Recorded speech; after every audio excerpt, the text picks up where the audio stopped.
तो नमस्कार जय जगन्नाथ मु सौरभ आपण स्वागत करछि ओडिशा एक्सप्रेस 24 यूट्यूब चैनल को। तो आज आपण मैंने देखि पारथिबे स्टूडियो सेटअप देखि मु को पर्पज रे वीडियो आज बनाऊँगी। तो आज वीडियो रे मु आपण मानक पई जो माने भी हमर पूर्वरु जॉब पाइथिले ओएसएससी रे किबा जेकोसी गवर्नमेंट सेक्टर रे जॉब रे हमर ओडिया भाई भौणी माने सेमानक पई गोटे तांकर परिश्रम तांकर केते स्ट्रगल करिसंती। तो से जिंस को नै गोटे रैप सॉन्ग ता बनाऊँगी। तो ये हमर राकेश भाई हमर बहुत हेल्प कर ट्रैक बनइबारे। तो आपण मानकु मु टिक्की किछटा झलक देखै दउची।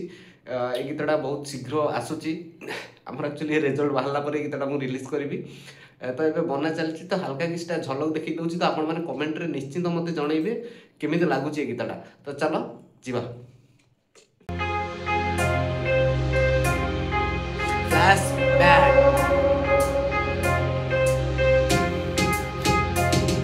एठी रास्ता लंबा थिला पुणी आम्बिशन हाय लागे कंपटीशन हॉटस्पॉट मु वाईफाई चाल चाल दौड़ी चाल बोली कहउतिबे लोकेटी वीक पॉइंट देखि देले बुलेई मारिबे।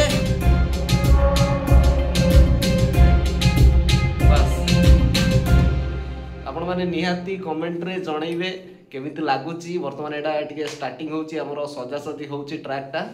तो आ परे डबिंग स्टार्ट हे जिवो। जय जगन्नाथ।